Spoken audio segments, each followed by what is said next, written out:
Welcome to Doing the Work, frontline stories of social change, where we bring you stories of real people working to address real issues. I am your host, Shimon Cohen.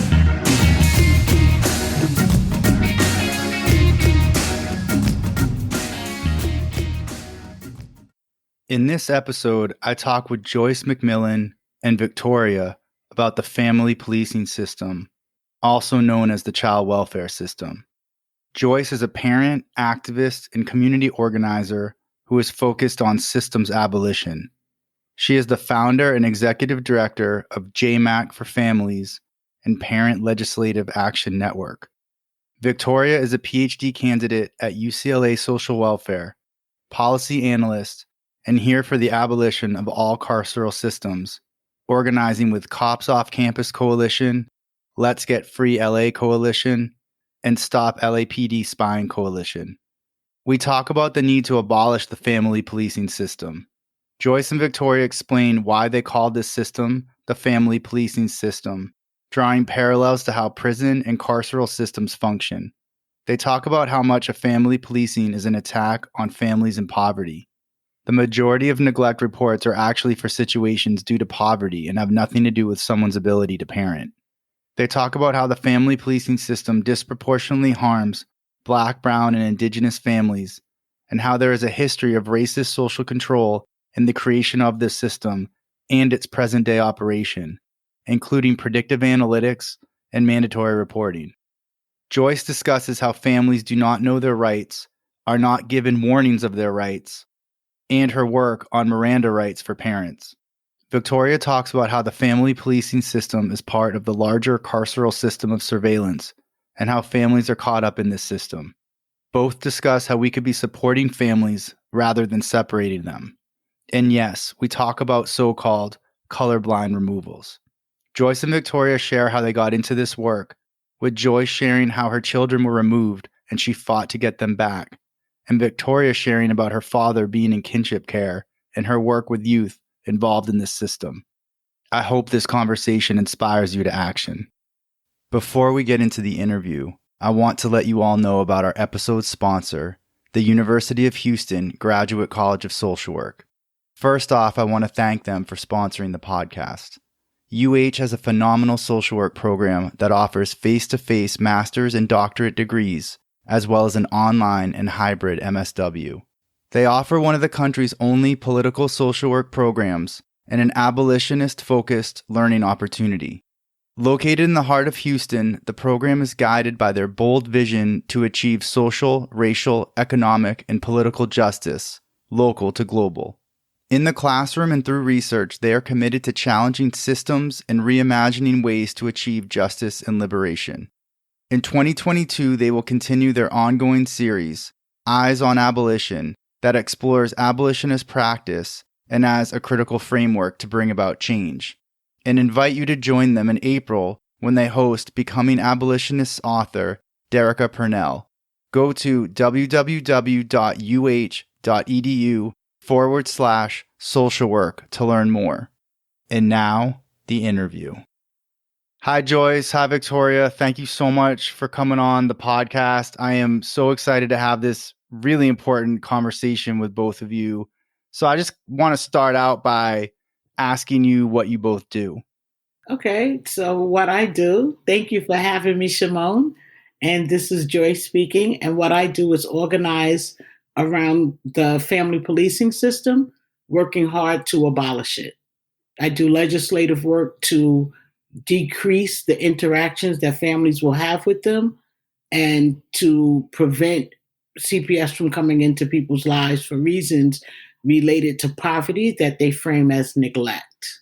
Yeah, thanks for having me here on this podcast. Super excited to be here in conversation with Joyce. As always, I am currently working as a policy analyst, so I'm working on just looking at how surveillance is used in different systems. So that includes the family policing system and also the criminal justice system. And I'm also a PhD candidate in social welfare. So that means that I am currently doing a lot of research, which primarily focuses on how the family policing system surveils families, specifically in Los Angeles, So I've been working with some others in Skid Row, with Stop LAPD Spying Coalition, trying to understand, the impacts of that surveillance and sort of how we can move away from utilizing the family policing system. Thank you both for sharing that. So let's just jump right in with a question on, why do you call what historically the system would call the child welfare system? Why do you call it the family policing system? I call it the family policing system because they police families. Plain and simple. That's what they do. They come to your home, they search your home, they strip search your children, they sometimes remove your children. All of these things happen without you knowing your rights, without a court order being present, entering people's home, even though the Fourth Amendment exists, they act like it does not exist. There's no rights read, and they just create havoc. And they don't support families. They just surveillance families. Surveillance is not support. Poverty is not neglect. And they police families. Because if you're not supporting families, what else are you doing in their lives? Yeah, absolutely. I love that answer. I think, some people might think that this is just a play on words, right? And so they don't really see the usefulness in trying to switch our vocabulary or be intentional about our language. But I remember having a very initial conversation with Dorothy Roberts, of course, who is just like a pioneer in so much of this work, and Brianna Harvey at UCLA. And we were really just trying to talk about what does using the word child welfare do in terms of rendering so many people's experiences just invisible, right? And so even with using the word family regulation, it does do a certain job in terms of shifting the narrative, but also when you're talking about regulation, it's not getting to the deep criminalization that happens within family policing, right? It doesn't talk about the differences in how families are being objectified, commodified, and funneled into all of these other punishment systems. And so when we're using regulation, we're kind of missing those very important factors that are harming Black and Brown communities. And so when you're using family policing, you're being very intentional about calling out all of the things that Joyce just listed, right? It's the surveillance, it's the criminalization, it's the shattering of familial and community bonds for generations. That is policing. That's not regulating, that's policing. So yeah, I think it's just really important for us to pay attention to the language that we're using when we're describing these sorts of systems. And more importantly, I would be remiss if I didn't even start the conversation off by saying this. Some people refer to it as a pipeline to prison, from foster care to prison pipeline, but it's not a pipeline. It's a prerequisite. It's a conditioning and it is a training. Don't make a mistake about that. And here's the reason why I can so confidently say that. Because both children and prisoners are strip searched. Both are separated from everything and everyone they know and love. Both eat what they are served. Both have set visit times on set visit days. Both have oversight during the visit. Both change locations regularly. Both use garbage bags or pillowcases to change locations.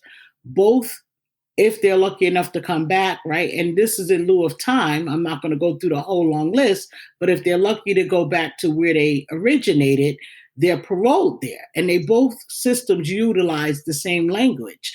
And during the parole period, they both have oversight.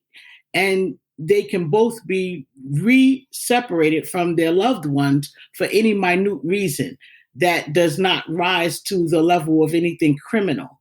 And a very large percentage, the overwhelming percentage of children who spend time in foster care will end up incarcerated. And why did we name a system CPS, Child Protection Services, when the only thing they protect children from is success? And we know that they're pipelining them into prison to be policed on a whole nother level. It's because they started policing them initially through the foster care system. They started policing their families until they were able to separate them. And then they policed them and treated them like prisoners under the guise of protection. Any system built to protect children should in no way resemble the same system built purposefully to punish adults. And so it's not by accident, especially when you look at the 13th Amendment, where the only way to have slaves in this country is through what? The 13th Amendment. And now we're preparing children to be that next generation of what? Slaves. It's a backdoor slave mechanism. I'm so glad you said that. I was actually going to, as you were talking, I was thinking, I need to ask you to get into like the origins of family separation. There was a lot a few years ago with images like at the border and a lot about family separation. And I know that like a lot of people are like, hey, like there's family separation been going on in this country a long time. This is not a new phenomenon. So if you could get into like when did the original family separation occur in this country? The original family separation came from the moment they brought us here. We were separated from our families, right? When we were put on that boat, that ship to come to America, we were separated from our families.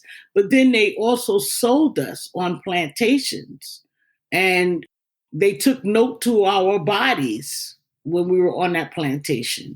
And they judged us based on how tall we were, how thick we were, how muscular we were. And it's the same thing that they do now. They use things called predictive analytics to say who's more likely to fail.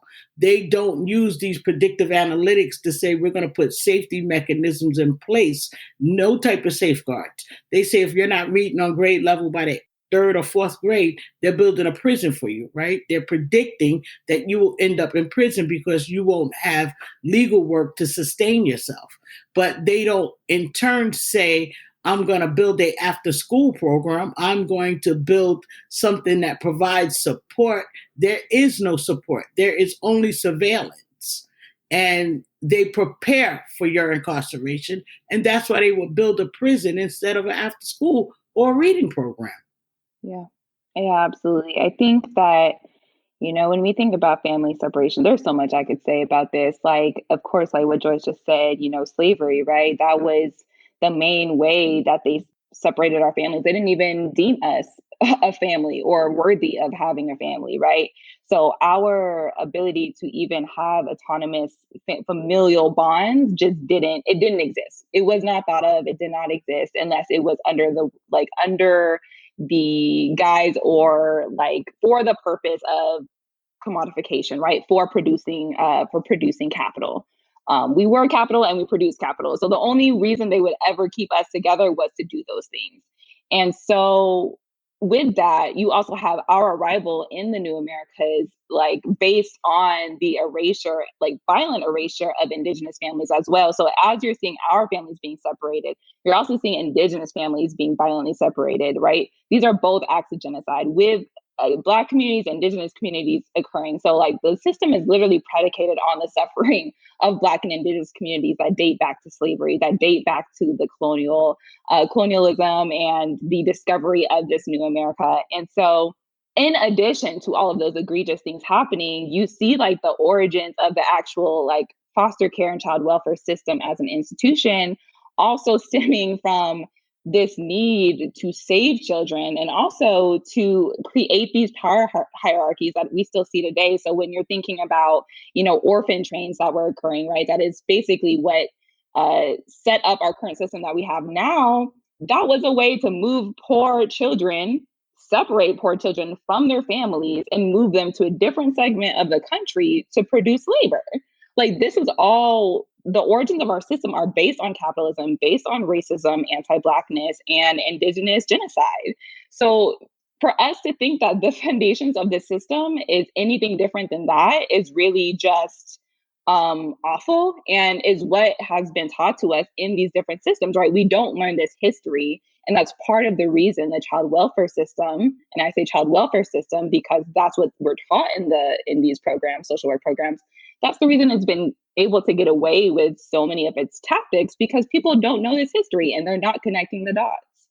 I think tracing the roots are so important. I'm so glad you both just did that. And that, the term child welfare, it makes it sound like it's for the benefit of the children, right? And so whenever there's a critique about it, it's like, but what about the kids, right? And so let's talk about the kids. What does the family policing system actually do to children and families? Like, you know, let's get into some of that, which I know you've already started talking about, but if we could go a little bit more into it. So first, for all of the naysayers, I want to say, yes, there are children who will need the support of a system. And maybe we would actually be able to render that support if we only focused on those children.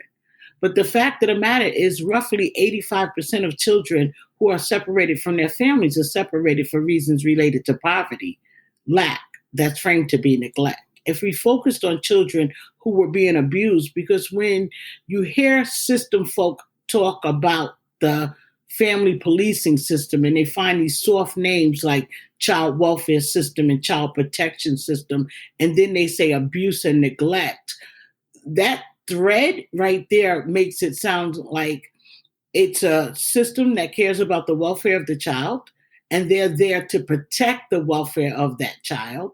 Neither is true, because the most horrible things happen to children when they enter that system. And there's no one there to protect them. As I said earlier, the visits that a parent will have with their child is supervised, and you're not allowed to talk about your case.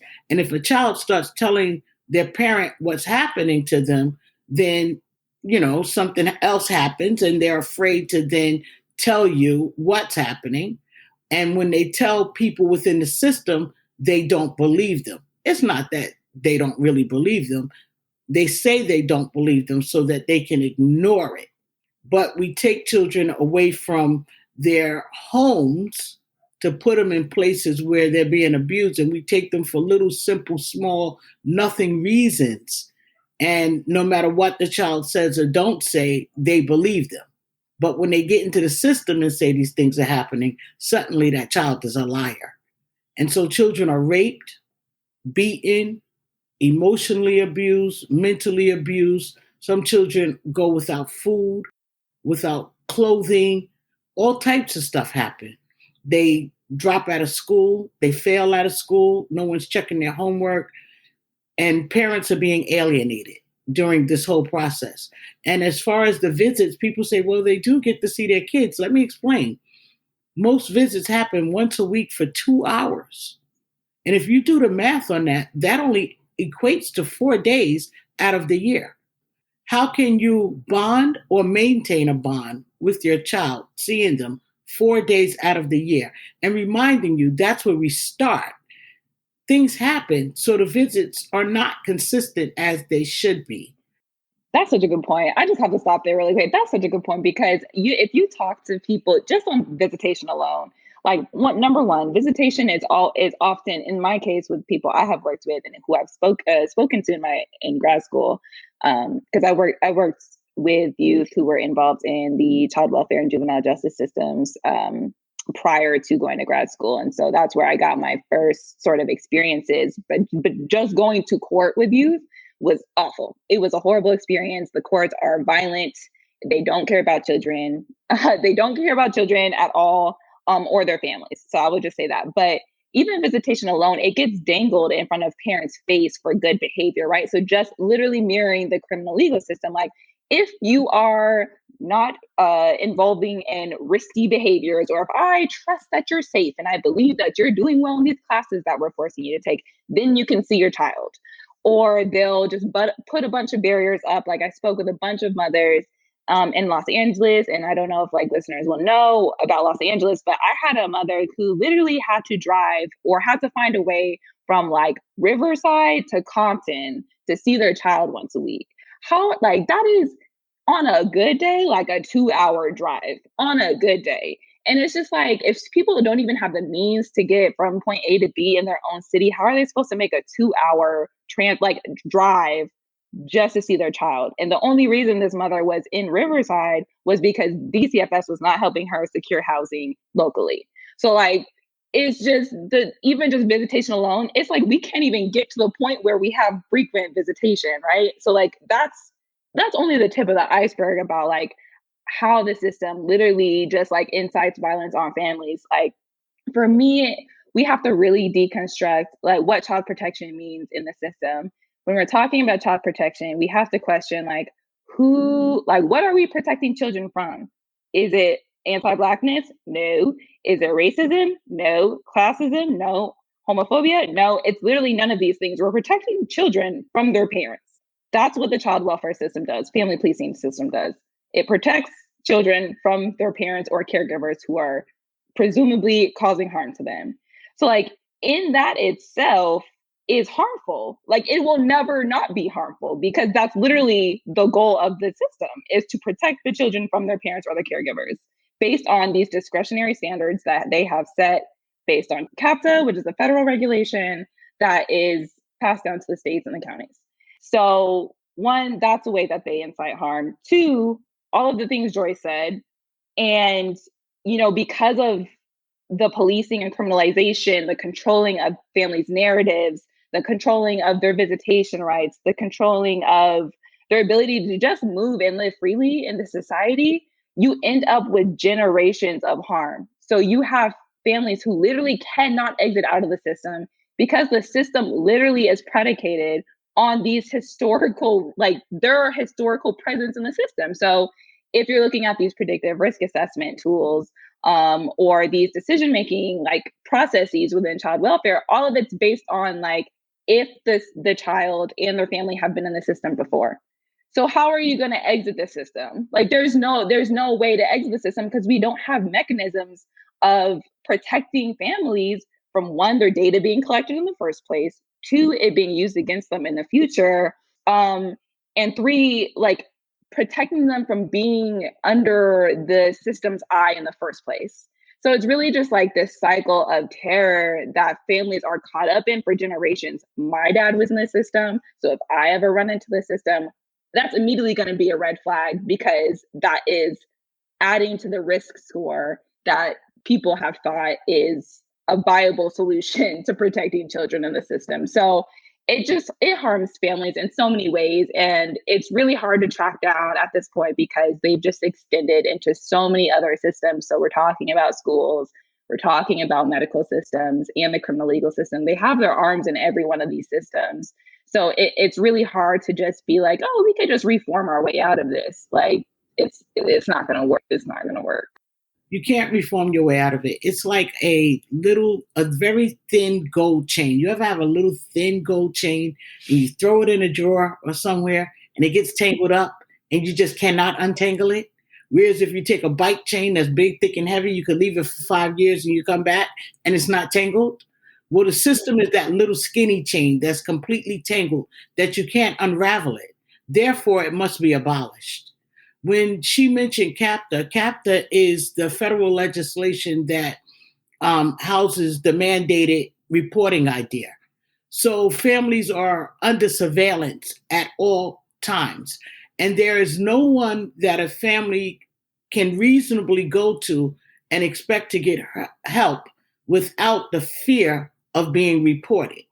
So families have to sit with whatever their concerns are, because if I go to a teacher and say, I don't have enough food at home, do you know a pantry? That teacher is mandated to report me to a system that is not going to come and bring food, even though the call was made because I didn't have food. So it doesn't even make sense. And they partner with all of these places and people who can report you, but they won't partner with anyone who can provide mutual aid. Where's the partnership with the Pamper Company, right? One of the main items that has no subsidy attached to it that families need to utilize for years. Where's the partnership with Tide for the children who teachers report for their clothes not being clean? Where's the partnership with a babysitting organization? There are none of those partnerships. There are only partnerships with people who will surveil and report, including doctors who stop and frisk people's bodily fluids for the sole purpose of reporting them to a system that won't do anything other than separate them from their child. Can you say a little bit more about that, Joyce? What the doctors and what you mean by stopping and frisking their bodily fluids? So when a birthing person is in the prenatal stages or postpartum stages, doctors will blood test them or urine test them for the use of a substance. Keeping in mind, when crack was out, it was a crime. People went to jail, kids went to foster care, everything happened in a very punitive way. But when opiates became an issue, that's when it became a mental health issue, because there was a different demographic of people who were being slaughtered by that drug, right? So they started treating it as a mental health, and they weren't separating families. They were finding resources to keep the families together. So now you have this birthing parent who goes to give birth to their child, and they drug test you without your being informed that you're being tested. There's no medical reason attached to them taking this bodily fluid from you. They do it as a blanket thing so that they can report to the child protection services, the family policing, again, policing your choices. So if the fetus has not been harmed, what are we reporting for? And if the fetus has been harmed, we're in a hospital setting. Isn't that the right place to treat someone? So you farm us out to this child protection services that does not protect and doesn't have anything in place to support your need to help you with your sobriety if you're abusing, because the use of a drug does not mean abuse of a drug, and a drug test is not a parenting test. So what exactly are we doing, and what is the purpose of doing it? And how is that even legal, like medically, not a violation of HIPAA and of someone's rights to not be informed?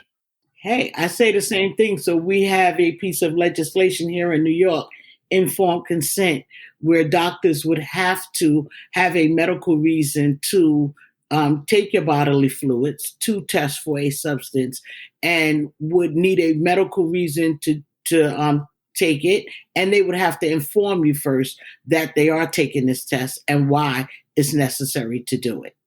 Yeah, I think I want to add to, that's we're also seeing this happen in mental health as well. So it's already bad enough, egregious enough that this is happening to women when they're having their children.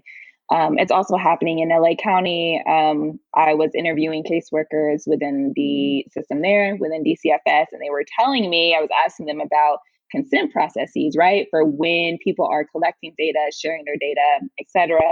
And many of them, multiple of them, were telling me how there are loopholes with the Department of Mental Health where caseworkers are able to just get information from DMH without having to actually consent parents, which is absolutely insane to me. And caseworkers are themselves have been uncomfortable with it. So it's just like there are so many loopholes that we don't even see. And I would not have known that unless I had asked specific questions about, hey, what are the papers parents are having to sign when you're saying you're collecting information for this investigation? Because we know right now parents do not have legal representation at the point of investigation. They don't. They're not told that they're able to, and they're not giving assistance at the point of investigation. So you're basically collecting all this data on families to prove that something is happening, or disprove, but basically prove that something is happening. And you're able to contact these different systems and they're not even aware. So it's just very problematic. There are issues that we're not even discussing. And again, people have been able to get away with this because it's all under this guise of child protection. Well, we could just surpass consent because we're really, there's imminent risk. There's reasonable suspicion, there's imminent risk in the family. So, we could supersede this, and that's not okay. And risk is not current, right? Risk is another prediction. Mm-hmm. It's not something that's current. In most cases, they're talking about risk of something, the possibility of something happening. And so it's not real. So part of the problem is when V was talking about the not understanding or how they frame it to be protecting children, we have created a framework that is not a legal framework. There is a legal framework, but somehow or another, we've come comfortable with the idea of this made up framework of what it means to protect a child. So right now in New York, I'm pushing for Miranda rights. The moment that CPS knocks on someone's door, to Mirandaize them that you have Fourth Amendment rights and you don't have to let them in, amongst other things, right?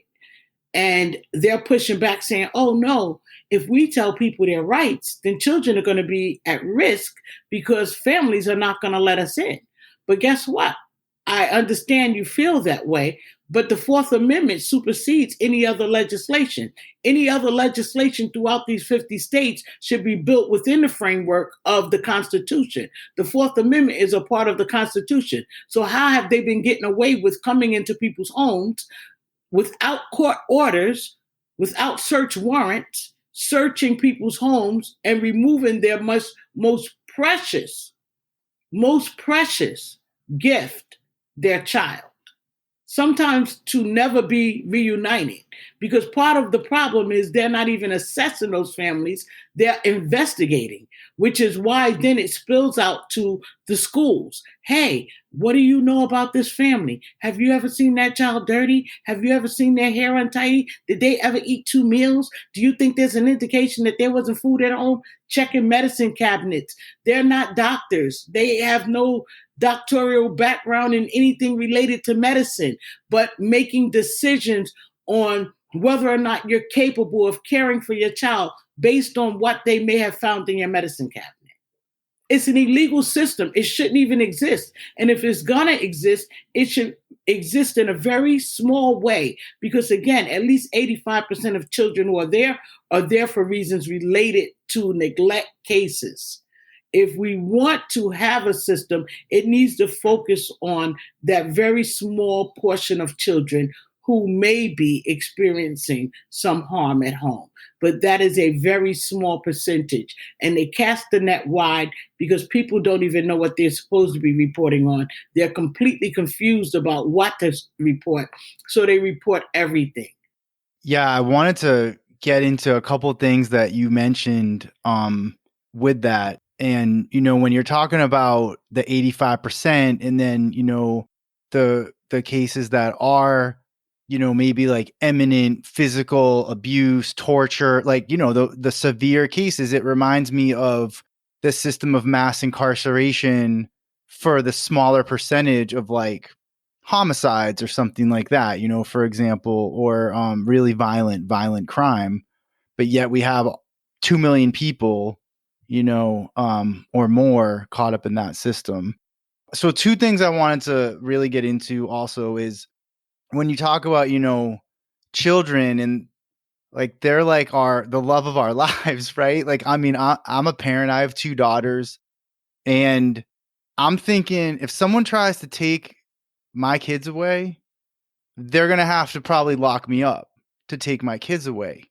And that's what happens, right, in these situations too. So it's completely connected to the prison system. It is in many different ways.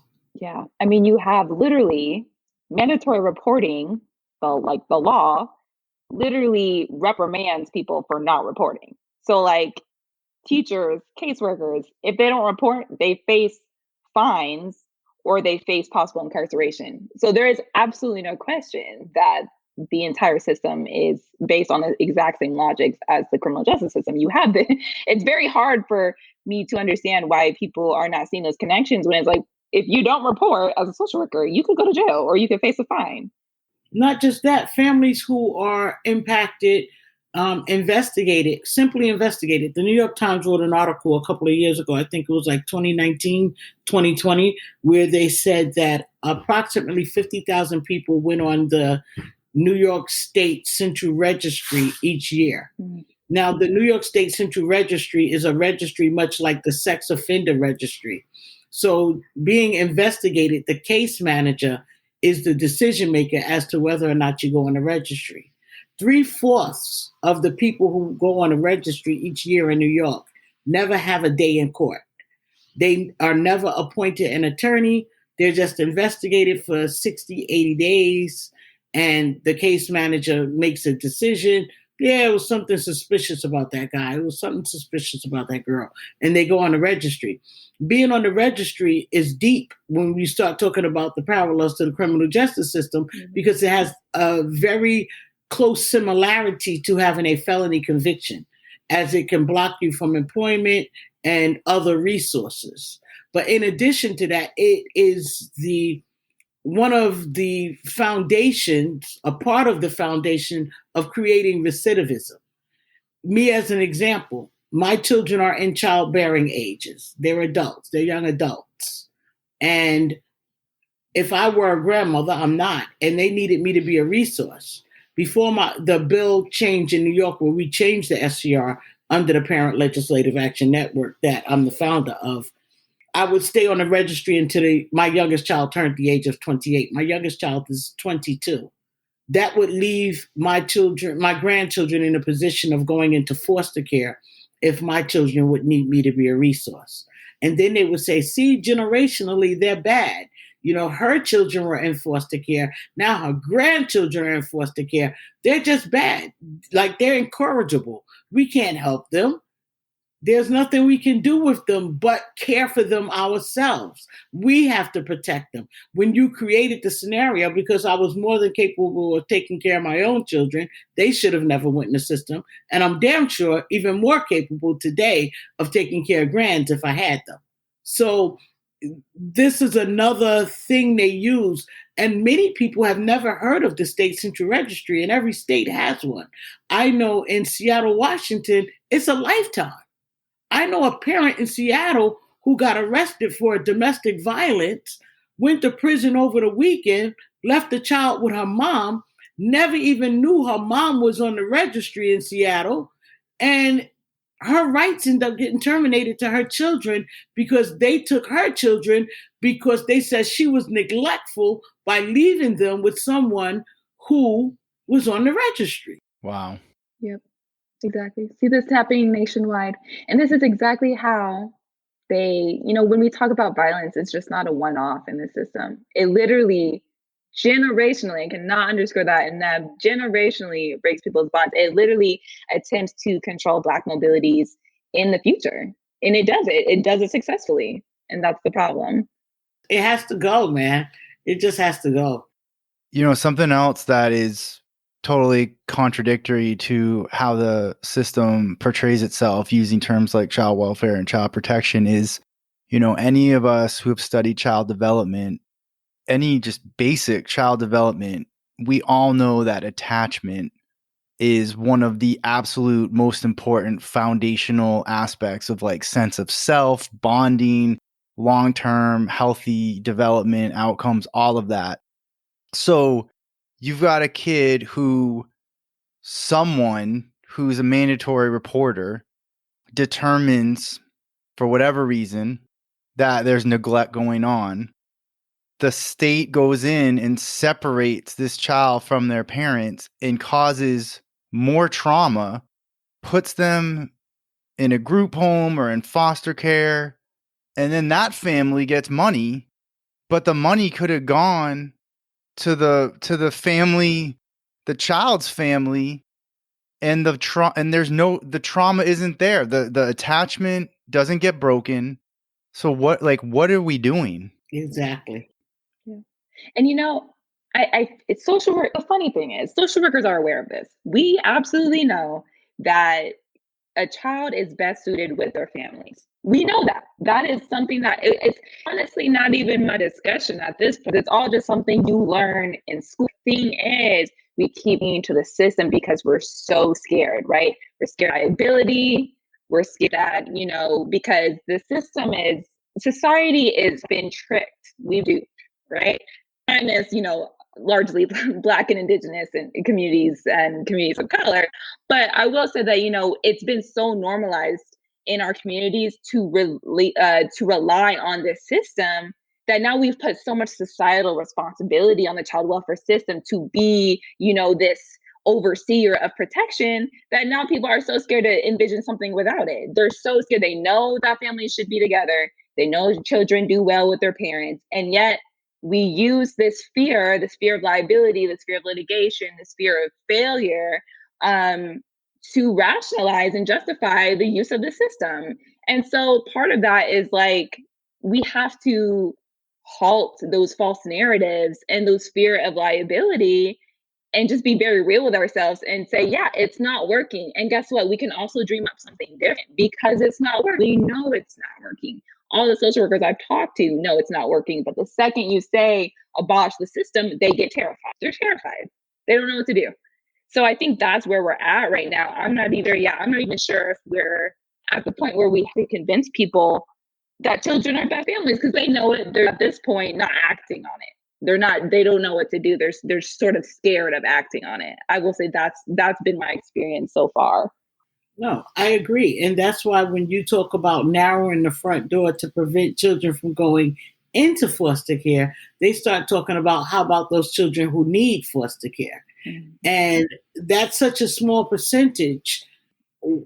We need to be talking about the ones that are trapped in care that don't need to be there, because we should always focus on the majority. We'll let one thing happen and then we'll create a whole law that impacts a bunch of people in an adverse manner because of one person. We need to focus on creating things around the majority. And around this majority is families separated unnecessarily. And we need to stop that from happening. And we need to stop feeding money into the system to fix children after we've traumatized them and ripped them apart in every way possible. And instead put that money on the front end to prevent them from going into care by helping families to have the things that they need. Because families are coming under the radar of this system for reasons, again, I can't say it enough, related to poverty in a lot of cases, or related to my parenting looking different than yours.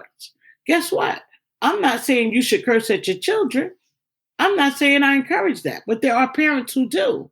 And so with this reporting and how this reporting of families is designed, someone can see me yell at my child at a bus stop and be like, she yelled at her child?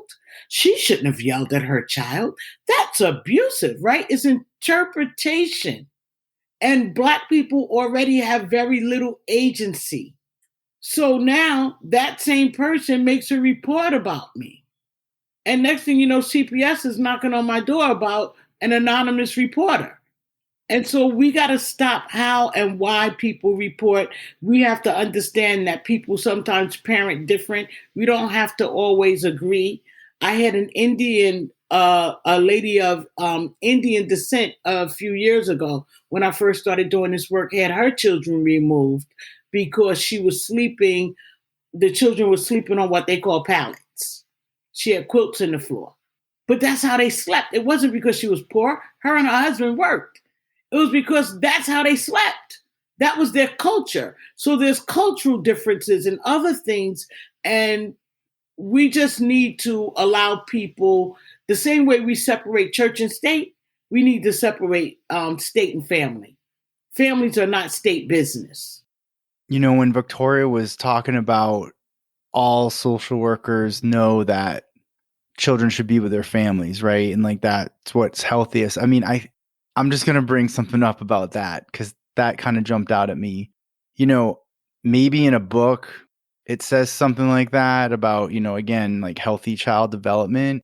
But the part where white supremacy comes in, the part where ableism comes in, the part where heterosexism comes in, and I have heard it, like, I gotta like say this. I just feel like if I don't say this, like I've heard people, case workers, people who work in this system, social workers who fully believe that many children are not better off with their families, but it's not because something's wrong with the family, right? So like it gets back in also, Joyce, to what you were saying about parenting, of like these cultural narratives of like this dysfunction, right, of a Black family, or like this child is in this poor family, but if they were in this system, they get a scholarship or they get tuition, as if that is like right. So it's these ideas of like whose ideas are these? And I'm saying they're white supremacist, heterosexist, ableist ideas, but we got to put that out there. Absolutely. The bottom line, Shimon, is they're mind fucking us, right? That's the truth. They are, right? Because listen to the narratives versus what they do. And then you look at even in the school system when they, again, are conditioning us to understand what it means to be policed. In Black schools, children go through metal detectors. They have little of the resources that are needed. And the narrative is because Black families don't care and they don't come to open school night. But open school night is not what funds the school. What funds the school is the homeowner tax. And in Black communities, they're not residential communities. So there's very few homeowners. And where there is, the property value is undervalued. This shit is by design. And so they'll turn around and make the narrative, oh, they don't care. They don't show up to open school. The reason they don't come to open school is because they're working 2 or 3 jobs. The reason they don't come to open school is because you're negative and they don't want to hear the negative crap that you're saying about their kid. Because I know when my child was like 7 or 8 and I put my kids in a white school district, there was always a complaint. Oh, she's sassy. What the heck does sassy mean? Right? The way she sachets across the floor. Like, oh, she can't walk with confidence. She ran in the hallway. She had candy. These are not things I want to hear on open school night. That's policing who my child is and her level of confidence that you're trying to strip her of. Schools are more into policing, but then you go to the white schools where they actually shoot each other. There's no metal detectors. Yep. So you can't tell me that it's all not a play on our mental, on our mental as Black people to make us think that we're so dangerous that we need this. We need to be policed in this way. My kindergartner needs to walk through a metal detector. But in other schools where there's shootings happening, there's none. They're protected from that.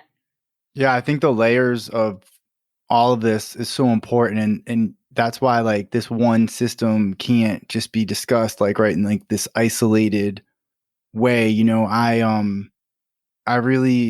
learned a lot from the work of Dr. William Darity at Duke, who writes about the racial wealth gap and what we get wrong about the racial wealth gap. And you know, it's like what you're talking about on the parent night, right? So one of the narratives is that, you know, part of the issue, right, is that Black families don't value education, right? And he just completely obliterates that by showing that not only do Black people of the same, you know, economic class as white people actually have more education, but that when Black people and white people have the same amount of education, Black people still make less money, and Black people with bachelor's degrees make less money than white people with no high school. So, you know, that's part of what we have to change. And I know that's part of what you all do. But just so I know, I'm thinking about who's going to be listening to this or reading the transcript of this. And I want to make sure, you know, to make that real explicit. Because that's part of this narrative too of like, who are the families in this family policing system being compared to, and the narratives that are being told about them. And why are they being compared? That's the bigger question. Exactly. We shouldn't be comparing people.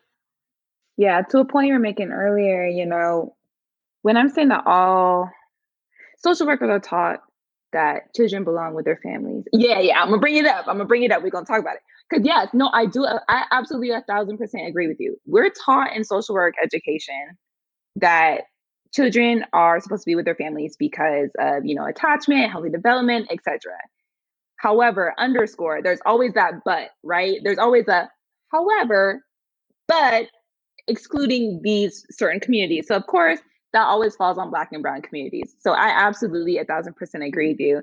And I guess I just want to extend that, you know, if we don't even see Black people as human, we're still in this era of like not seeing Black communities or Black individuals as human, as object. We're seeing them as object, as something to be commodified, as something to be policed, labeled, criminalized.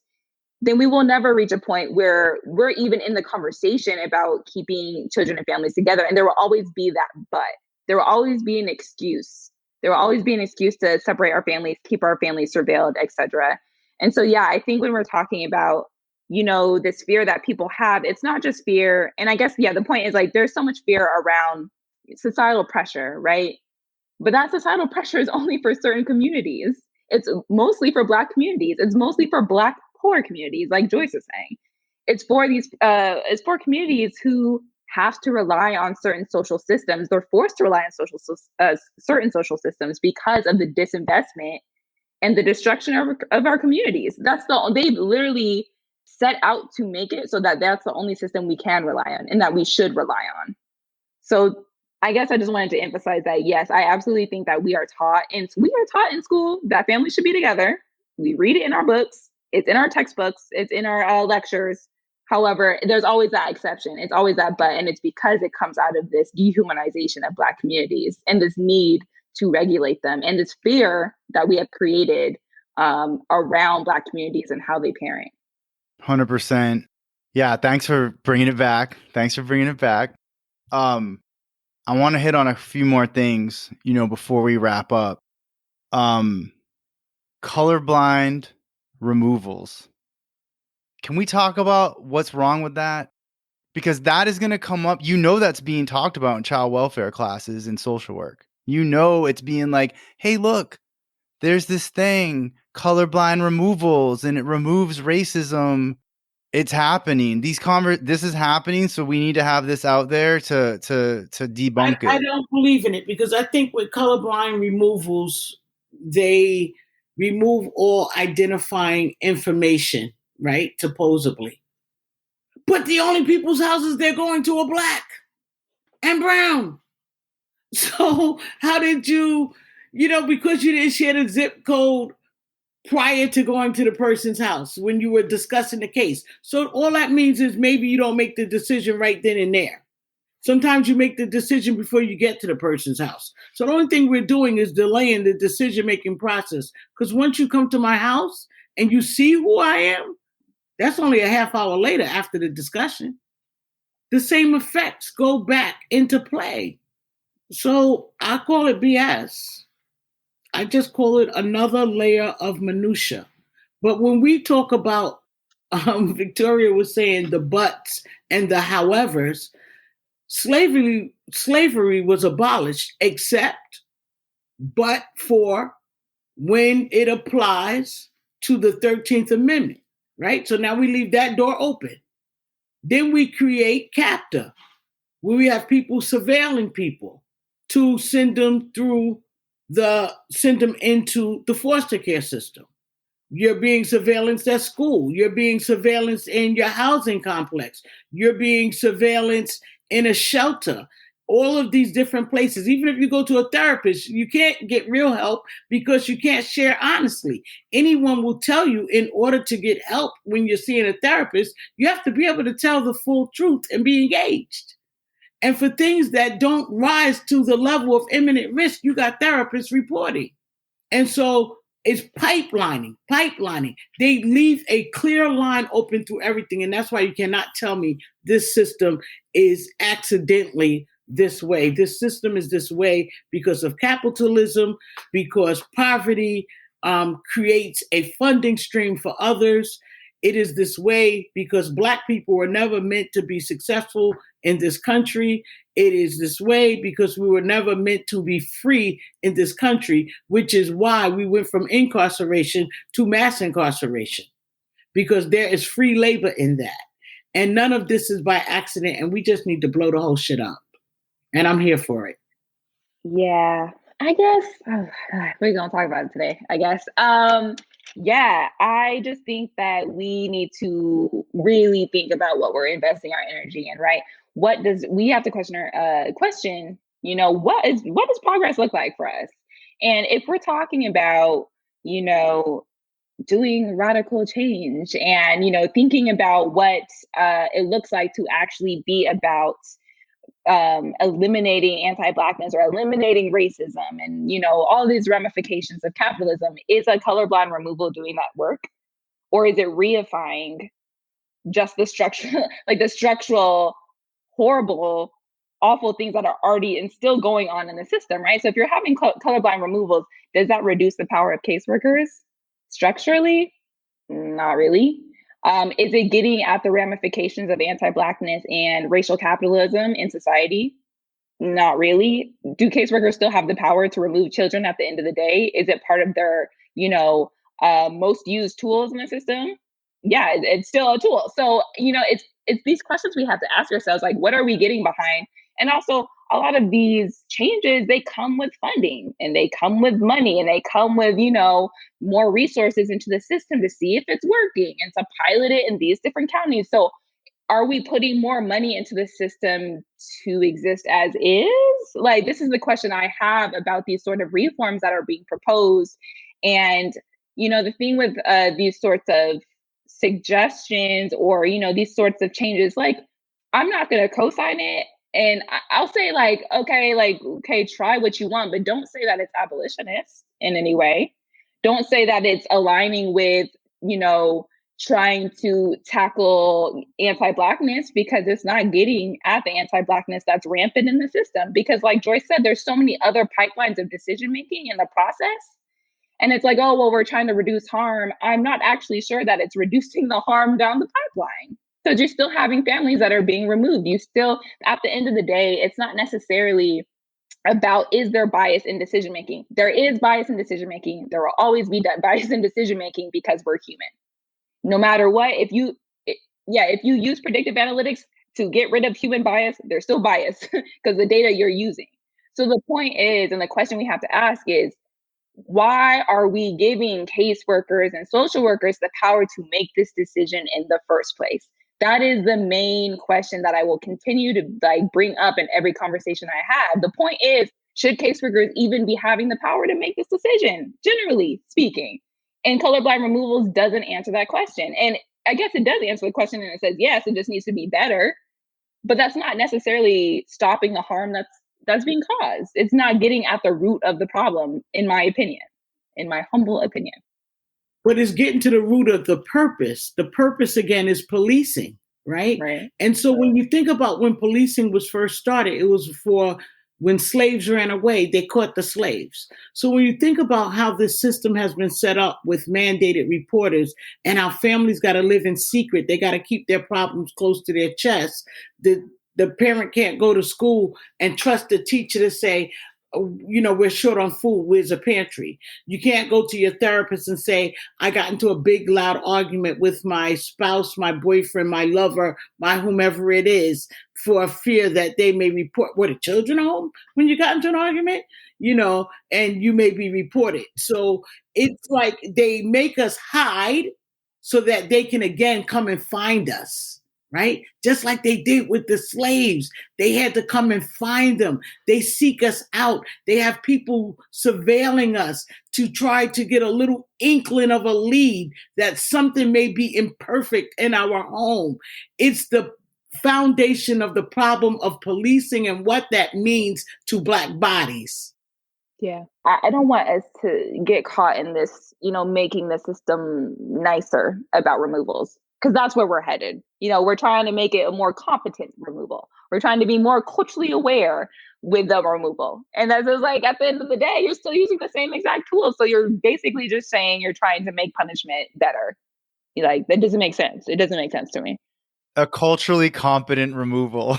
But that's what we're doing. It's like, which cultural competence is racist anyway. So I just want to say that too. We're gonna remove your child, but first I'm gonna make sure I'm being competent and culturally aware. It's like, it's not okay. The question I have with it, and you touched on this, is, if the conditions are created by racism, right? Like if the neglect that's showing up, we trace it to poverty, and the poverty is traced to racism, coupled with capitalism, racial capitalism, then a colorblind removal is colorblind racism. Okay.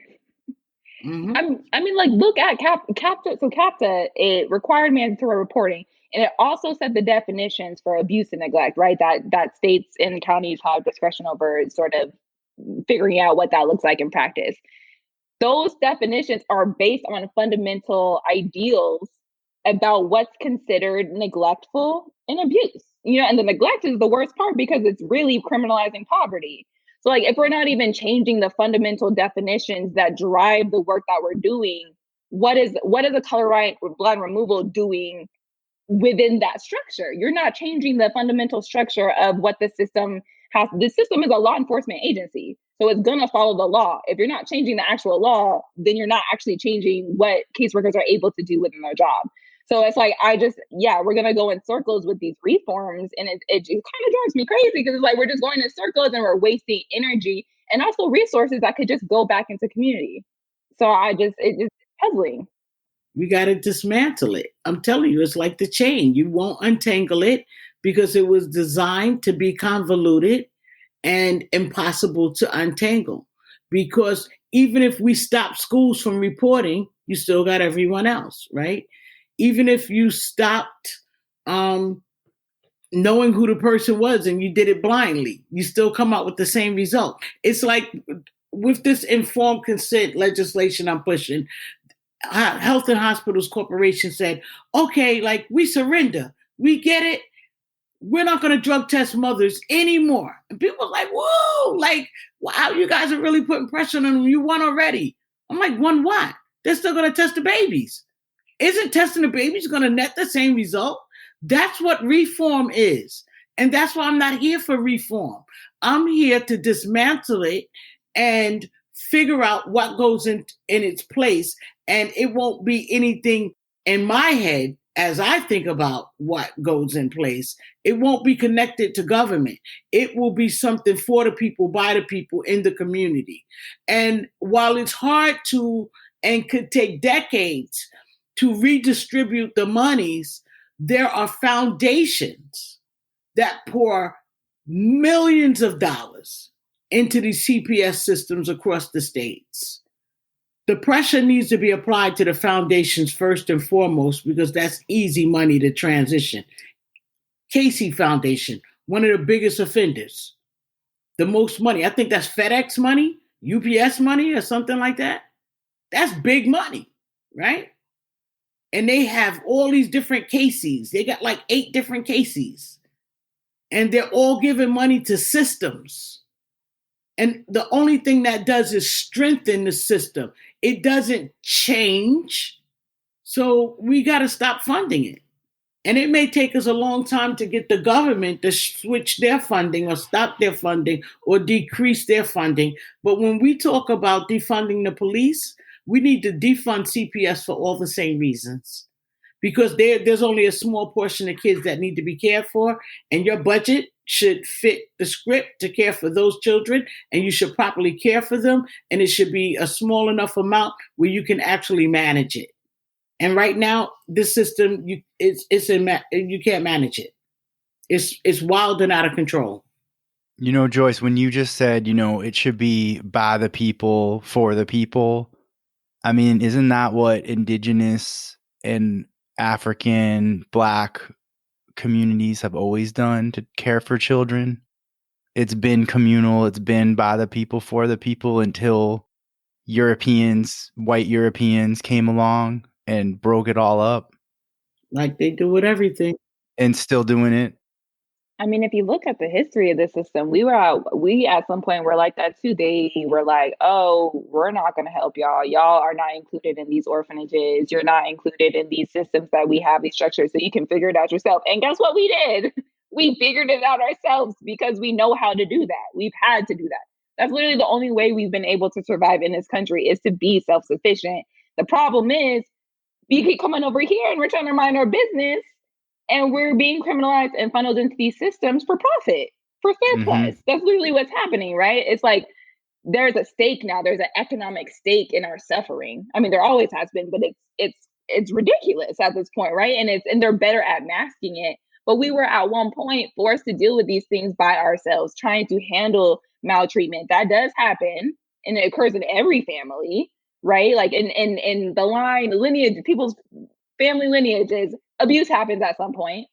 And so it's like for our families though, like we were at one point expected to deal with it on our own, and then we got subsumed into the system, and now they've been able to profit off of it. So now we're the main ones in the system. When this is happening to white families, rich families, right? And they're not under the same punishment and under the same eye or gaze of the system because they're able to have that privilege. And if you're interested in my child's well-being, why are you so concerned with what I'm doing? When they come to your home to investigate, they don't make sure the child is okay. They worry about what Victoria's doing. They're like, Victoria, can you take a drug test? Victoria, how much money do you make? Victoria, do you have a boyfriend? Victoria, when's the last time you stayed out past 2 a.m? Victoria, like, that's assessing her. That's investigating her. That's not even assessing the child's needs. But they say you're there to protect the kids. Something else I want to make sure we touch on before we wrap up is a little bit about mandatory reporting. And, that Joyce, you gave a scenario, about a child saying they're hungry at school, right? Or dirty at school. And subjective, by the way, dirty. Of course. So technically, let's take the dirty one out, but a child comes in and says to their teacher, I'm hungry, right? A child comes to school and says to their teacher, they're hungry. And that teacher, even under mandatory reporting, technically does not need to report that. Like, correct me if I'm wrong, but you're right. It's the teacher could say, you know what? Let me check in with the family. Let me check in with the parents, the guardian, the grandparent, whoever, is responsible for that child. Let me just check in and see what's going on. Let me see if they do need something, let me see how I could help. Like, that doesn't have to be considered neglect. Right. Absolutely.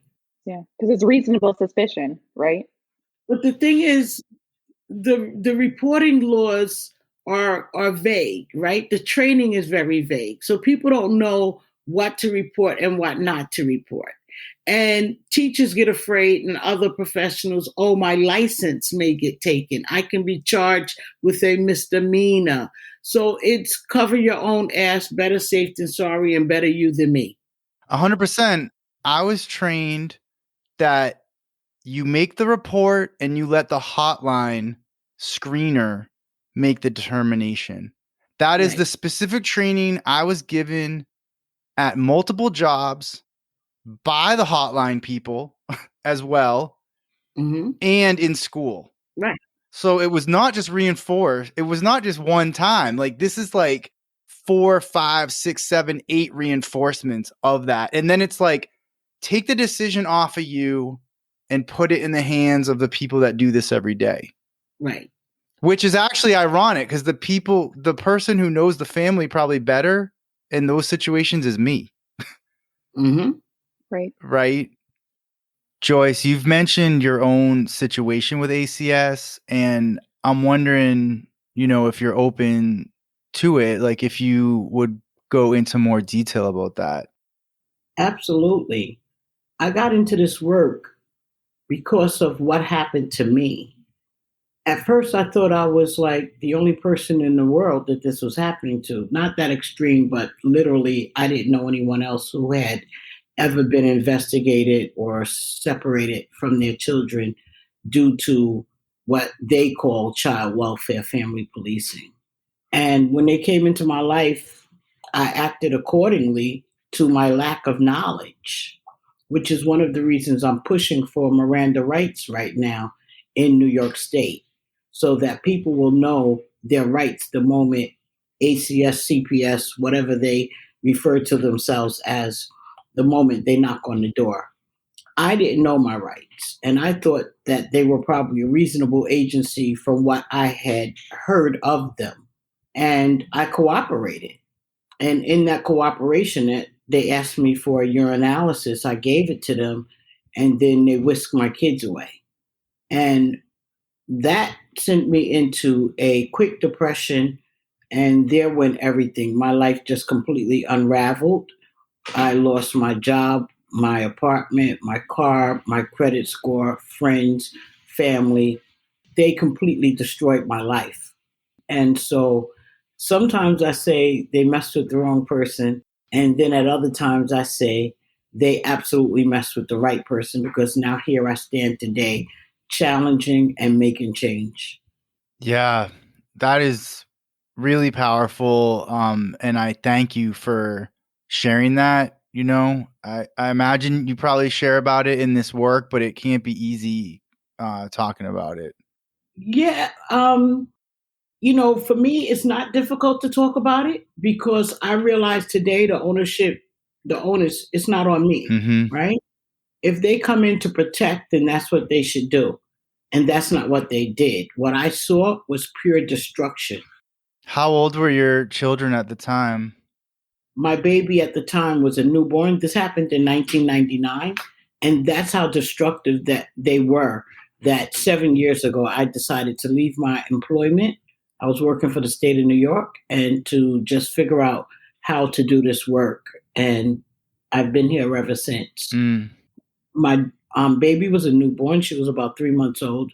And my older daughter was 8.5, turning 9. And were you were eventually able to get them back? Took 2.5 years. Wow. 2.5 years. And what's most funny, right? It's sad, but what I refer to as funny is they didn't want to give me back my children because the urinalysis, of course, showed a use of a substance that I had been using since about the age of 12 or 13. But I refused to do a drug treatment program. At points, I was mandated to do it through the criminal court side after my after I became addicted actually to a substance, trying to self-medicate from the pain. Hmm. And I went into these treatment programs and found it to be just like jail. And all of these systems operate the exact same way. So I wouldn't stay, and the judge would give me another chance. And there's air quotes to that, people, another chance to get it right. And every time he sent me to a program, within 2 months, I absconded. I was out of there. It was bullshit. There was no treatment to understand what the trauma was that caused me to pick up. There was no compassion, no empathy, no sympathy, no respect. I felt like a house cleaner.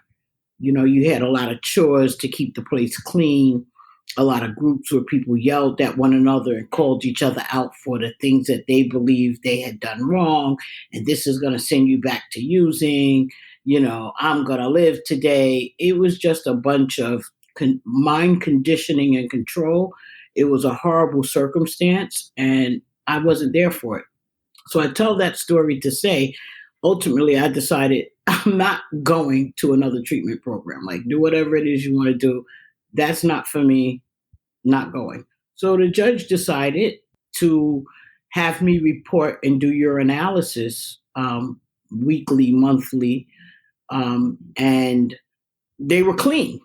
That's the word they use, right? Because they don't think of anything other than being a user or not being a user. There's no medium world when it comes to people of color. And so I didn't have any substance in my urine or whatever test they did. But ACS was like, when we took the children, she signed the document saying she would complete a program. And it's 2.5 years later, she still hasn't completed that program. So we don't want to give her kids back because she may still use again. Wow. It was the most stupid thing ever. And I have to give it to the judge, and I don't remember the judge's name because it was so long ago. And I guess at that time I didn't understand the significance, right? I was just happy that I had a white person sitting in front of me who called them out for their stupidity and told them simply that just statement just didn't make sense, because she had people who came into her court who were in treatment programs, and when they did a urine drop, they still had a substance in their system. And the fact that I was outside doing this on my own and had not used in more than a year, she thought it was just ridiculous that they believed that I would begin to utilize a substance again. and ordered that my children be returned to me. Wow. That is wild. But it just shows it's like it's about the control. It's about the control that they have over you. And in that moment, of course, I would have signed anything that I thought would lead to me getting my kids back. Right. It's a coercive situation. How are your children? Like, I mean, I know they're older and everything. Well, Yeah. my kids are well. Still, relationships are strained sometimes, especially with my younger daughter, where the bond was completely broken because I didn't often get visits. And even when you do have regular visits, the visits are 1 day a week for 2 hours. And if you do the math on that, I think I said earlier, that equates to only 4 days out of the year. But in that time, of course, there's reasons why the visits are canceled. And so there was no bond. And I remember picking her up from the agency, just so happy and elated, and skipping down the street to go get her, imagining this life we would have together. And she cried, she kicked, she screamed, she bit, she spit, she scratched. She did everything she could to protect her little body as she reached for and called out mommy to the foster mother. And so it was a very traumatic experience for her. And she wasn't happy at home for a long period of time because she wanted the foster parent who she had bonded with. I mean, she barely saw me and she barely knew who I was with those little bits of visits here and there. Wow. So damaging. It is damaging because that bond was never solidified in a way that it should be. So I wouldn't say, I'd say we have a respectful relationship, but we don't have the bond that a mother and a daughter should have. And that's hurtful. That's extremely hurtful because I want it so bad, but it's not my choice.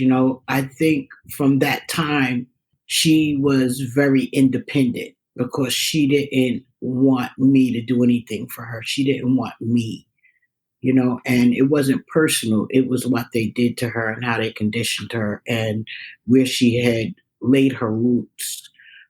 And I'm not suggesting in any way that we not return children to their parents. For those who listen and say, that's why the foster family should just keep them if they're doing well there. I'm saying that to say we should stop taking children in the first place, especially children of that age. With the billions of dollars that these agencies have, there was a number of things that could have been done to ensure the safety if they felt my child would be unsafe, and she wasn't. She had all that she needed.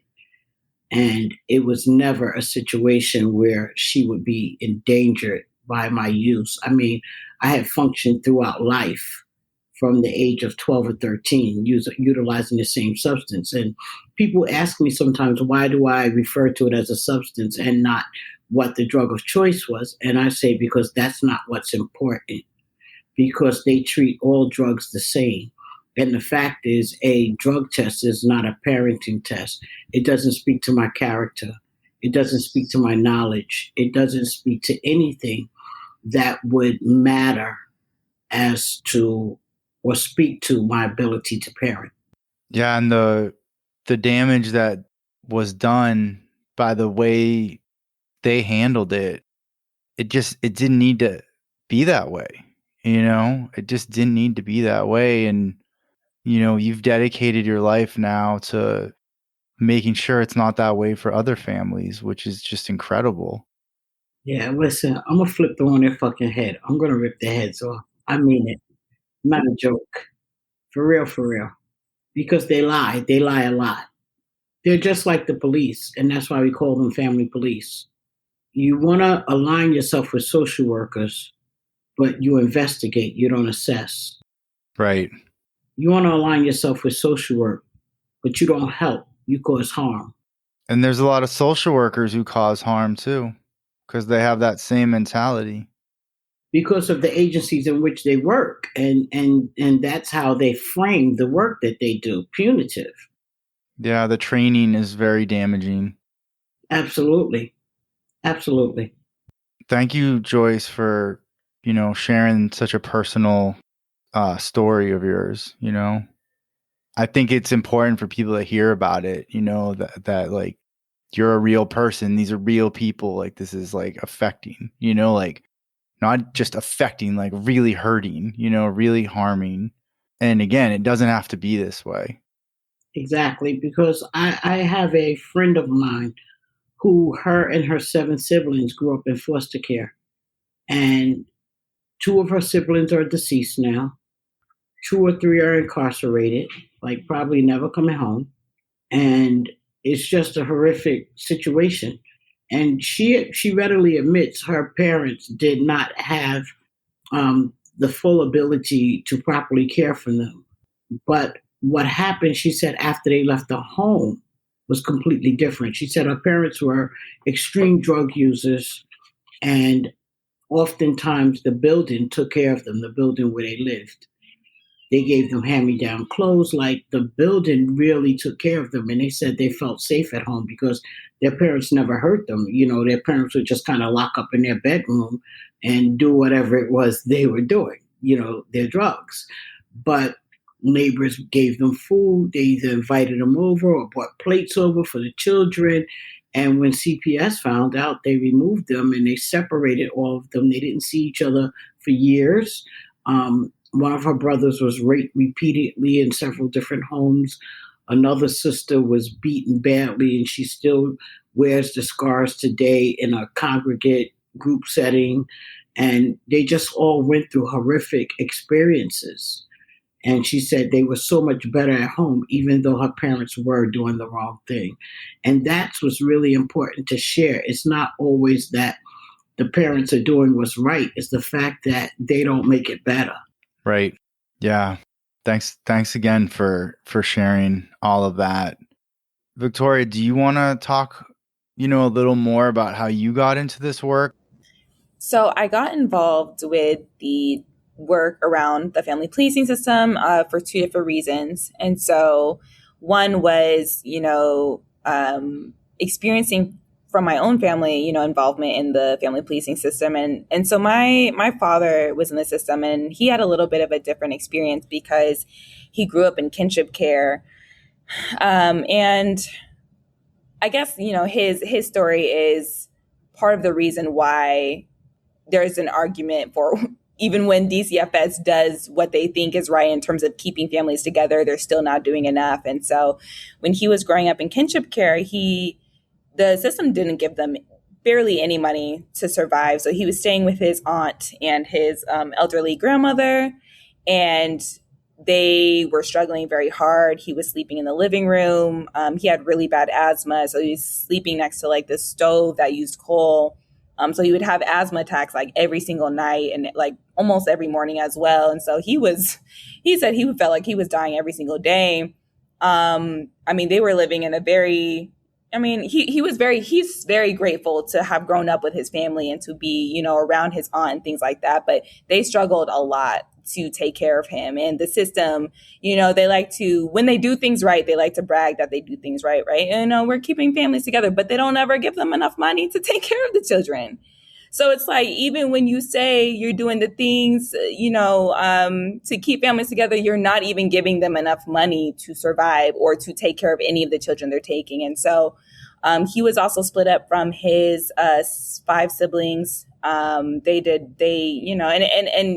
that's affected us as a family. I don't know about my maternal grandmother. I'm still trying to piece together pieces of our family. I had to go buy an ancestry thing, which I know is surveillance, but that's the only way I'm able to learn about my family.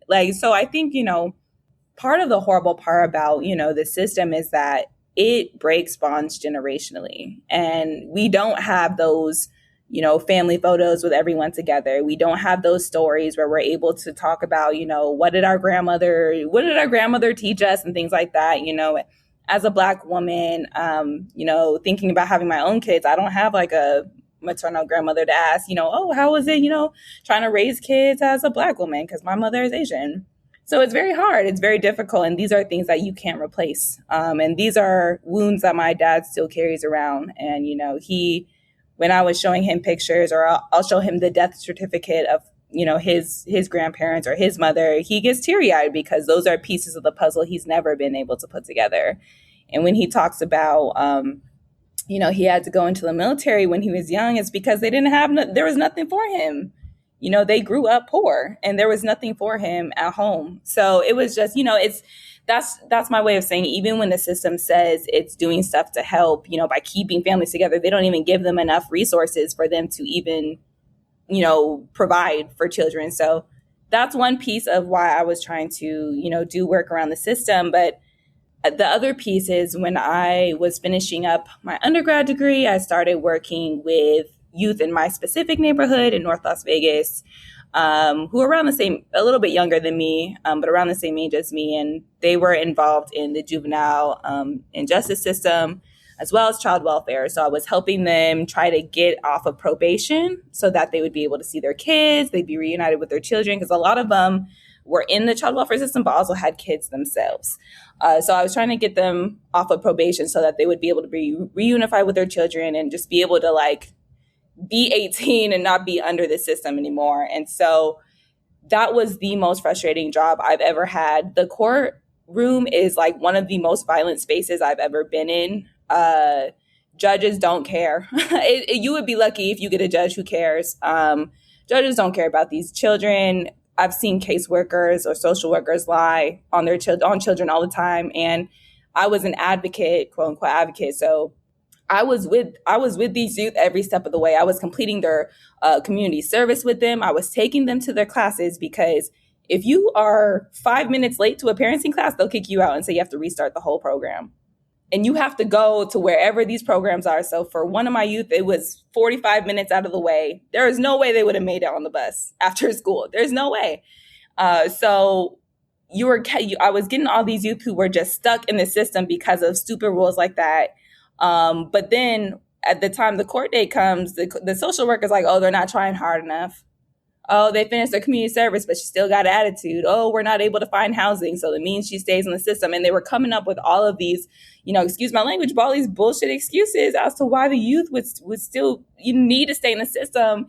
And then they question why the children would run away.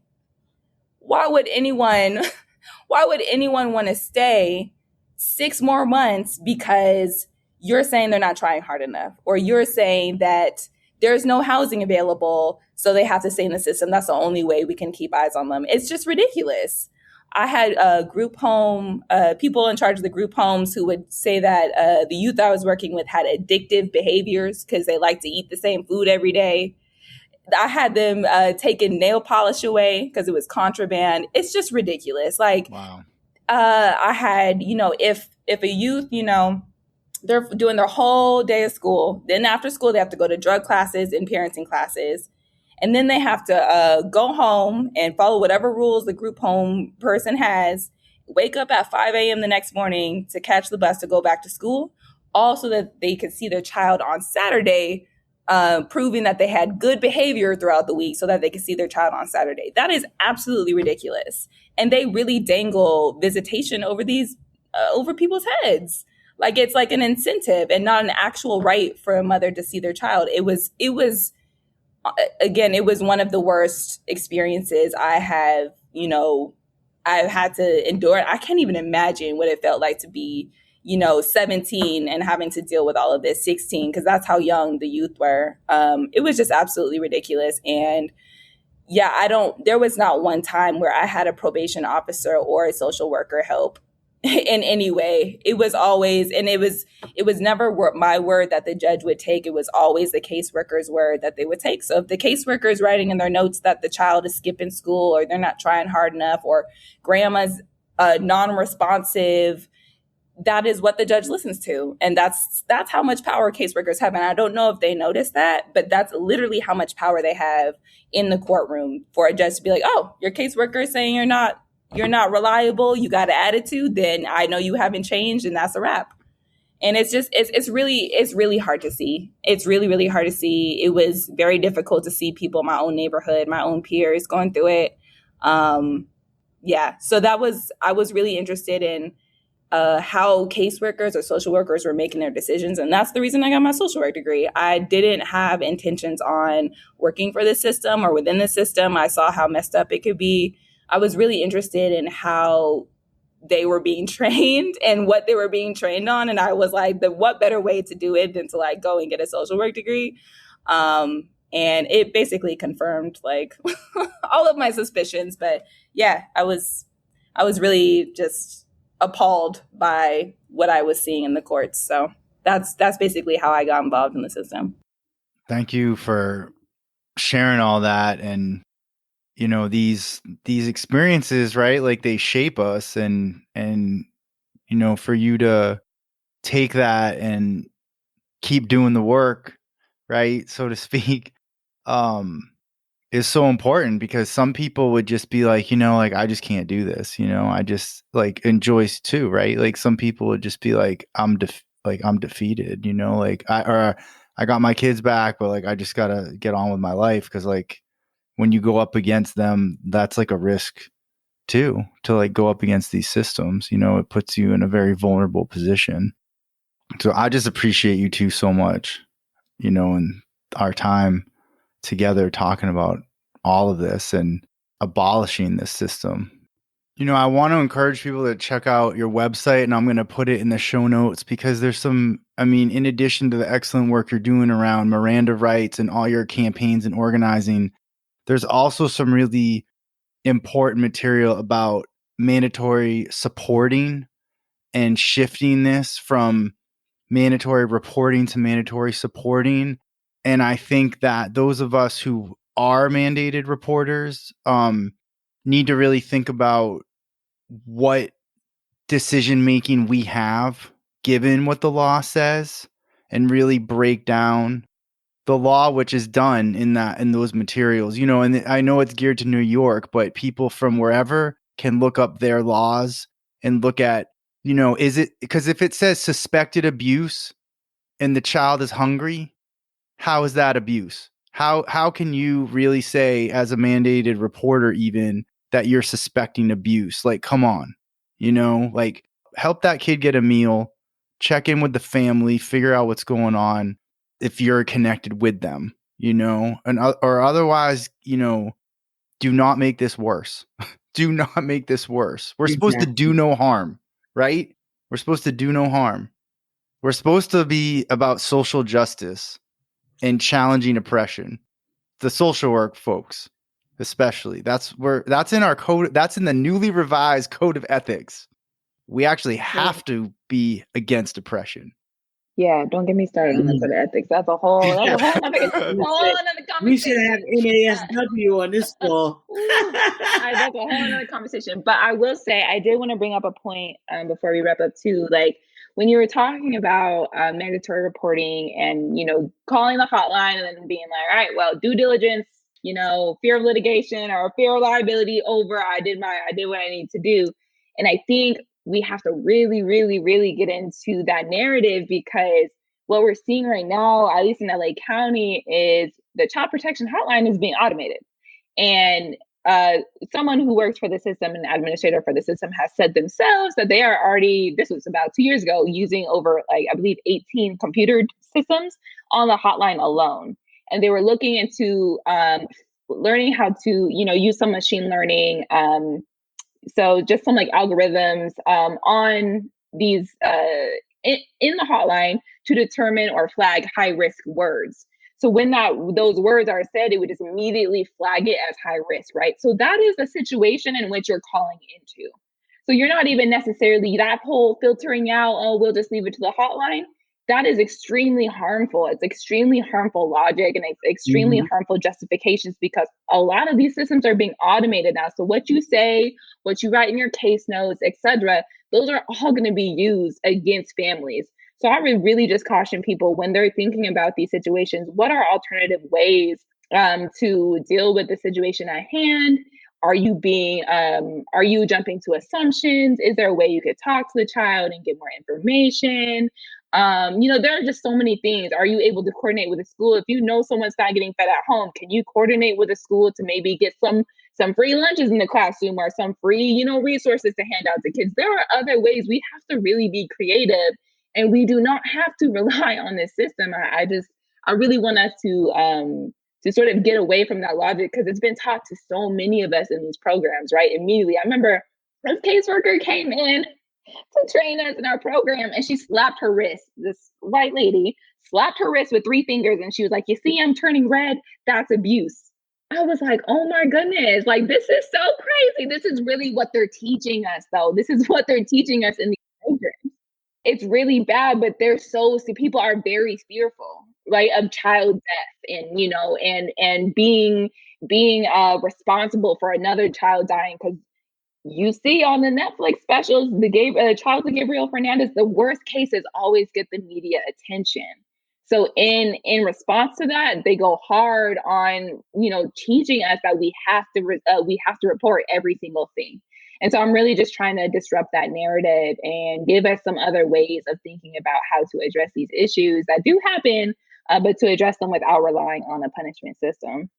Yeah, I'm so glad you brought that back up. And we really do. That is something I've been thinking a lot about lately, especially doing work around community crisis response and alternatives to 911, and what happens when you're trying to create these alternative systems, yet you're still held to the these laws that are oppressive. So I really appreciate you bringing that back, Victoria. And also I just want to say, like, I just appreciate this conversation so much. This is such an important conversation. Joyce, the work you're doing, I'll put the link in JMac for families. Victoria, we haven't said anything about the upend movement. Maybe you can briefly say something about the upend movement so people hear that and they can check that out too. Yeah. So upend movement, really thought of by multiple people, but shout out to Alan Deloff at the University of Houston, who is really a champion of that work. And we're just trying to push social workers specifically, but everybody, to think about how do we change the narrative of this quote unquote child welfare system, right? And really focus on what it really does, and that is family policing. And so Upin has done several different, conferences, and those are all recorded and can be viewed on their website. I can't remember the exact website, but I'm sure we can provide that information. I just published an article with Maya Pendleton on the surveillance of Black families in the family policing system. So it's really getting to the root of, anti-Blackness and how that really has shaped this thing called racializing surveillance in the system, right? And how that is perpetuated through the family policing system. So I think it's a really good introduction for people, I think, to understand what's really at stake within the system and how it's really truly impacting families foundationally.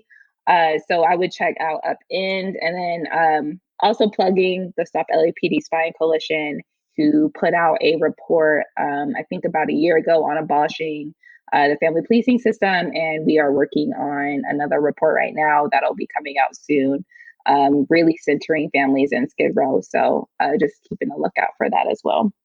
I want to shout out Upend along with Victoria and the work that she's doing with Upend. I've done a few panels with them. I love the work that they're doing. I'm in contact with a few people there. Maya Pendleton, Alan Detloff, Mr. Burton, and a few others.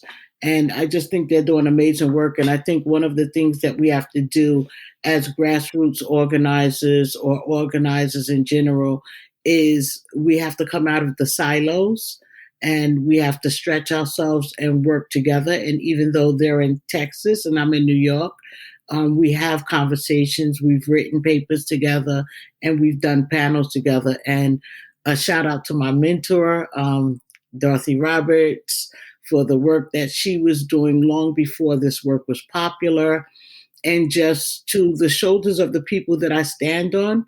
And to the people who have my back and are standing by my side and rolling up their sleeves with me. Shout out to Victoria, someone else who I look up to. I look up to you, Joyce. I love this. I will also plug, I also don't know if we can add some more, but we weren't able to get really into it, but there are abolitionist resources on dealing with or responding to like child sexual abuse. And so some of these more serious forms of, all of these are serious, but these more, I don't know, high priority cases of abuse that happen. So sexual abuse, physical abuse, things like that. So Generation 5 had published a handbook on, ending child sexual abuse from an abolitionist perspective. And that has been really informative. And then Love with Accountability by Aisha Simmons is also like this anthology about thinking through child sexual abuse from an abolitionist perspective. So there are resources out here for us to learn from and to study. They're just not widely used in social work programs. So I would advise people to, do the work. Like there are answers out here. People have been trying to do this work, and it's just about us continuing that and not getting distracted by these reforms and really just trying to double down on changing the narrative of the system.